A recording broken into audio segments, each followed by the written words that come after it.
Hello दोस्तों, तो इस वीडियो में हम लोग बात करेंगे रिफ्लेक्शन ऑफ लाइट के बारे में, यानी कि प्रकाश के अपवर्तन के बारे में पढ़ेंगे। तो चलिए समझते हैं प्रकाश के अपवर्तन को। जब भी प्रकाश किरणें एक माध्यम से दूसरे माध्यम में प्रवेश करती है तो वह प्रकाश किरणें मुड़ जाती है, और इसी मुड़ने की जो घटना होती है इसे ही प्रकाश के अपवर्तन एवं अंग्रेजी में रिफ्लेक्शन ऑफ लाइट के नाम से जाना जाता है। चलिए इसे इस डायग्राम के द्वारा समझते हैं जो हमने बोर्ड पर बना रखा है।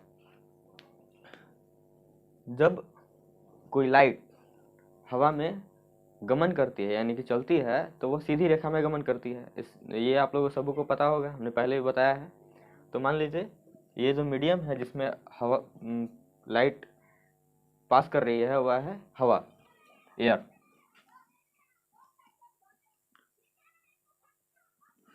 और मान लीजिए नीचे भी फिलहाल अभी एयर है, हवा। तो लाइट क्या है, सीधी रेखा में गमन कर रही है। और हमने बताया कि जब प्रकाश किरणें एक माध्यम से दूसरे माध्यम में प्रवेश करती है तो प्रकाश की किरणें मुड़ जाती है।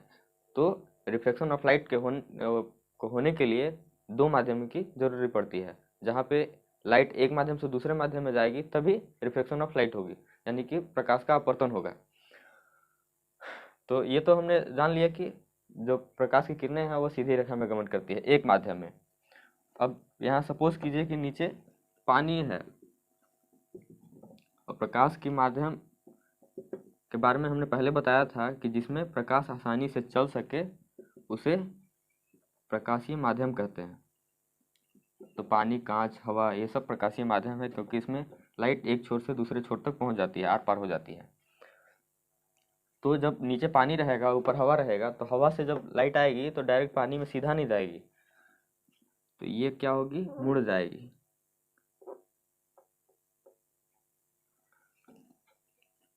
तो मुड़ेगी तो उसको बनाते हैं यहाँ पे सीधे आती, तो सीधे जाती, ये मुड़ जाएगी नीचे की तरफ। यहाँ पे दर्पण में हमने बताया था अभिलंब के बारे में, तो यहाँ भी एक नॉर्मल डाला जाता है, यानी कि अभिलंब खींचा जाता है यह देखने के लिए कि यह किरण कितना मुड़ा। तो ये अभिलंब है और ये जो किरण है ऊपर, ये अपवर्तित किरण है, वो भी जो है अपवर्तित किरण है। तो यहाँ पे देखिए जो किरण ए ओ है ये आपतित किरण है, और जब ये हवा से जब पानी में गया तो ये हल्का सा मुड़ गया, और इसी घटना को कहते हैं प्रकाश का अपवर्तन। अब इसके और बहुत सारे एलिमेंट को हम लोग देख लेते हैं, किसे क्या कहते हैं। इसे कहते हैं अभिलंब, अंग्रेजी में इसे नॉर्मल कहते हैं, नॉर्मल।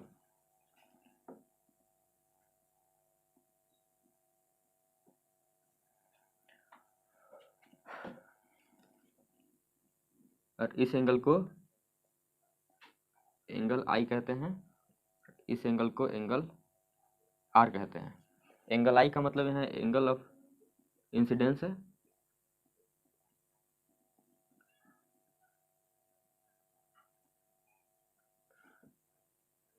और यहाँ पे एंगल आर का मतलब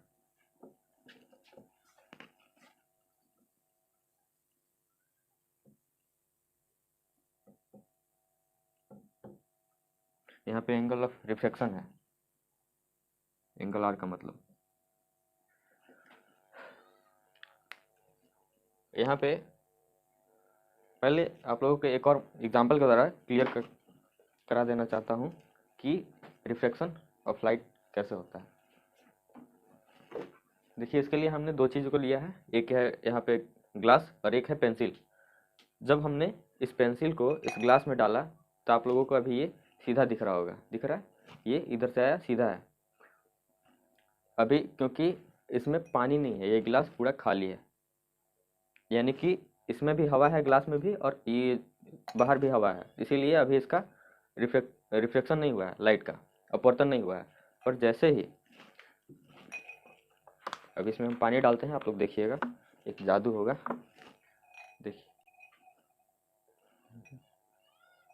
इस प्रकार से पकड़ने का कोशिश करते हैं कि आप लोगों को ज़्यादा से ज़्यादा दिखाई दे। देखिए जैसे ही इसमें पानी डालेंगे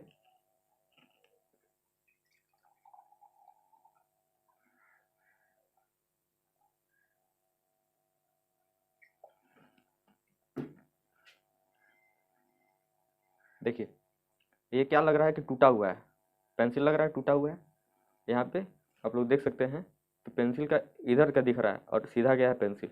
ऐसा इसलिए हो रहा है क्योंकि जो प्रकाश की किरणें हैं वह यहाँ पे मुड़ गई है, यहाँ पे रिफ्लेक्शन ऑफ लाइट हो रहा है, यहाँ अपवर्तन हो रहा है, इसके कारण ये हो रहा है। और इसमें भी एक और प्रश्न आप लोग के दिमाग में उठ रहा होगा कि ये जो टूटा हुआ भाग जैसा दिख रहा है ये इधर ही क्यों है, ये उधर क्यों नहीं है।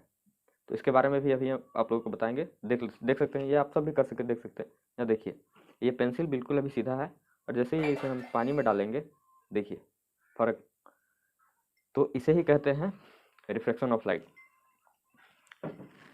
अब यहाँ पे हम बताते हैं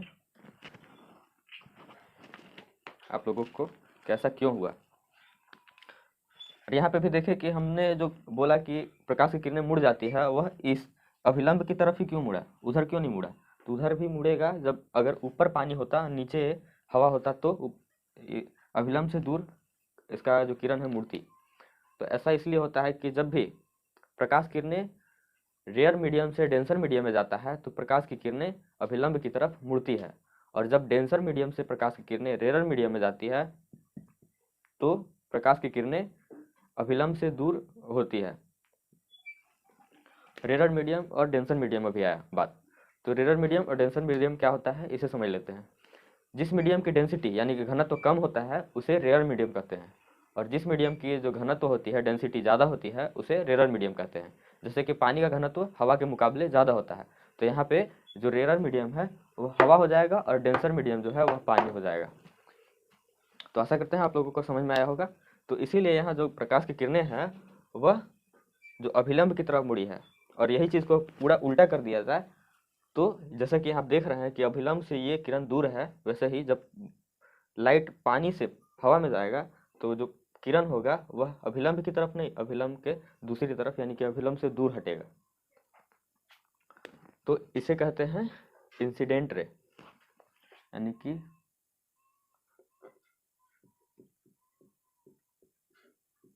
आपतित किरण, अंग्रेजी में कहते हैं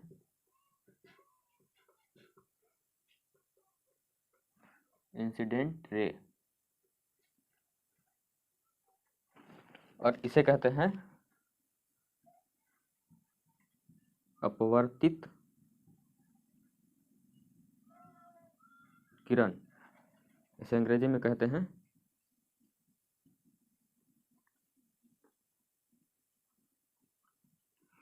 रिफ्लेक्टेड रे। तो ऐसा आप लोगों को यहाँ पे समझ में आ गया होगा कि अब यहाँ पे आप लोग मेन समझिएगा कि प्रकाश का अपवर्तन किसे कहते हैं, ये हुआ कैसे।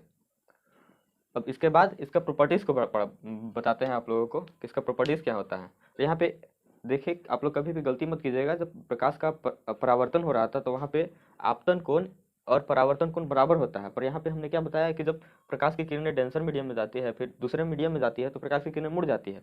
मुड़ने के कारण यहाँ का जो एंगल है वह भी बदल जाता है। तो जब प्रकाश का परावर्तन का केस होगा तो एंगल आई बराबर एंगल आर होगा, और जब अपवर्तन का केस होगा यानी कि रिफ्लेक्शन का तो वहाँ पे होता है साइन आई बटा साइन आर। ये हमेशा नियतांक होता है, यानी कि ये हमेशा एक समान होता है। कभी भी कहीं का भी वैल्यू, जब आई का वैल्यू चेंज होगा तो आर का वैल्यू चेंज होगा, और ये दोनों का जो अनुपात होगा वह हमेशा पहले वाले के अनुपात के बराबर होगा, यानी कि ये स्थिर रहता है। साइन आई बटा साइन आर हमेशा स्थिरांक होता है, नियतांक जिसे बोलते हैं। तो इसके अब तो चलिए अब हम लोग देख लेते हैं प्रकाश के अपवर्तन का नियम। तो इसका नियम आप लोग नोट कीजिएगा। इसका पहला नियम हो जाएगा कि आपतित किरण, यहाँ पे देखिए ये आपतित किरण, अपवर्तित किरण तथा इन दोनों माध्यम को, हवा और पानी के माध्यम को जो अलग करने वाला जो सरफेस है वह, और यहाँ आपतन बिंदु इसको बोलते हैं। ये जो बिंदु O है इसको कहते हैं आपतन बिंदु। आपतन बिंदु पे डाला गया जो अभिलंब है यह तीनों एक ही तल में होते हैं। यह हो गया इसका पहला नियम, आपतित किरण, दूसरा हो गया अपवर्तित किरण, और तीसरा हो गया आपतन बिंदु पे डाला गया अभिलंब एक ही तल में होते हैं। और साथ में आप लोग ये भी जोड़ सकते हैं कि दोनों जो माध्यम है उसे अलग करने वाला जो सरफेस है वो। सब एक ही तल में होते हैं। और इसका दूसरा जो नियम हो जाएगा वो हो जाएगा कि साइन आई बटा साइन आर स्थिरांक या फिर नियत रहते हैं। साइन आई बटा साइन आर को स्नेल्स का रूल भी कहा जाता है।